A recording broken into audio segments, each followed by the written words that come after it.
No, we have not ruled out. I told William Leong, I told other PKR leaders before, the letter's been William Leong, you know him.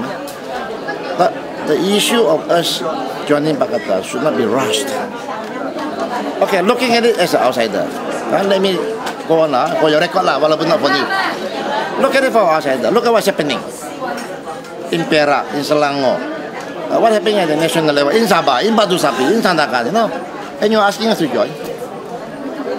Why don't we just take a step backward and look at the situation, look at what happened in the next 6 months, you know?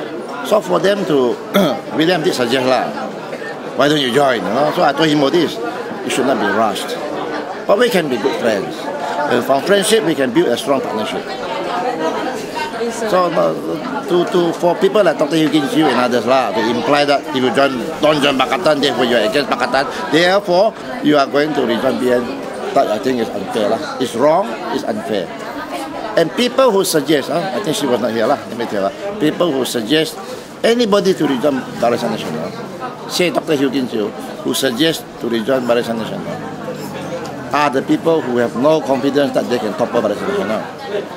Because if Barisan Nasional has fallen, there is no more issue of anybody else joining Barisan Nasional. Barisan Nasional MPs will be joining other parties. They will be joining PAS and PKR and maybe DAP and others. So these people who say, oh, so might rejoin BN, meaning these people like DAP and PKR have no confidence that they can topple BN. We say we can topple BN. Not just in Sabah, but nationally. Why? Sabah is a fixed deposit. If they lose Batu Sabi, they lose Sabah. And when BN lose the fixed deposit, they lose the whole country. So the question of rejoining BN is not there. There is no such thing. They also lost Cebu as well. Yeah, BN lost Cebu.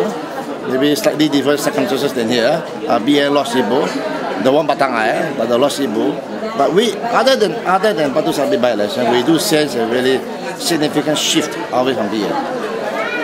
And I think at the moment, PKR, DAP are trying to grab that shift. And they think that SABP is a serious contender to be the real opposition. And I think therefore, with due respect, in this by-election, I think we hope PKR will steer themselves back on the right course. This is to attack BN and UMNO. Leave us alone. Because I said, and I told William, I told Dr. Sri Anwar, I told Azhar Ibrahim, I told Azmin Ali, among others we can work together. But this need time. Let's be friends. Let's work together. But without having to say we must join Pakatan. I say in bahasa now, kita boleh berkawan, tak semestinya berkahwin. Saya rasa kawasan seperti Batu Sapi ini, bagi mana-mana parti berlawan dengan BN memang uphill. Bagi saya, bagi SABP hari ini masih uphill. Dan kita sudah ambil kira semua ini sebelum kita memutuskan untuk bertanding. The uphill itu bukan perkara baru karena kita sudah tahu sebelumnya. BN majority was 2007. And in this kind of area, kalau nak menang, you got to work very hard, very smart. You got to have the right strategy. Jadi masa kini masih uphill Datuk yakin untuk menang? Well, I've climbed Mount Kinabalu twice. Ratusan keyakinan? I've climbed Mount Kinabalu twice. It's the highest mountain in Southeast Asia. And eventually you reach the peak. No, I've never lost any election that I contested. I've lost court cases election petition, but I have not lost elections. No, our relationship with UMNO is a political relationship. We see in today's Malaysia, the only viable alternative prime minister outside Barisan Nasional is Datuk Seri Anwar Ibrahim. So our relationship with Datuk Seri Anwar, going back to the old days and now, it's a political relationship. Yes, we say that we do see Anwar as an alternative prime minister. Say something happened to Anwar, he doesn't contest or doesn't qualify to contest. I think the opposition at the national level, with or without SABP, you leave PAS and DAP and PKR, they will have a big job to find an alternative to Anwar. And I think a lot of Malaysians will have a big task to find siapakah yang pengganti Anwar sebagai bakal Perdana Menteri. If that day comes So, meaning that on a political basis, we see Anwar as a viable alternative prime minister. With all his history, his background, all his experience in government. This is, and even now it's confusing. You see? The president of PKR is Najija. The chairman of Pakatan is Ibrahim.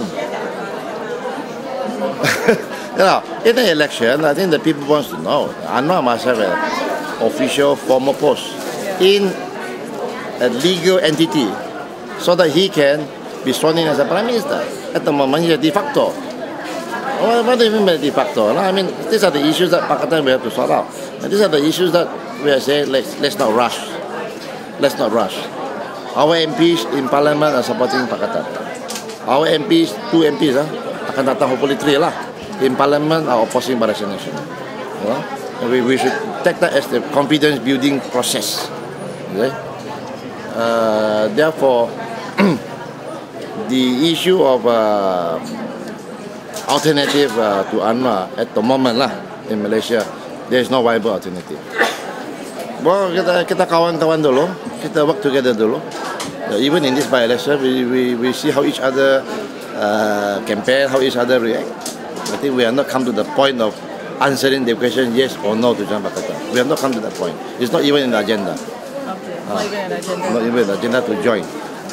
Okay. Okay. Terima kasih ya.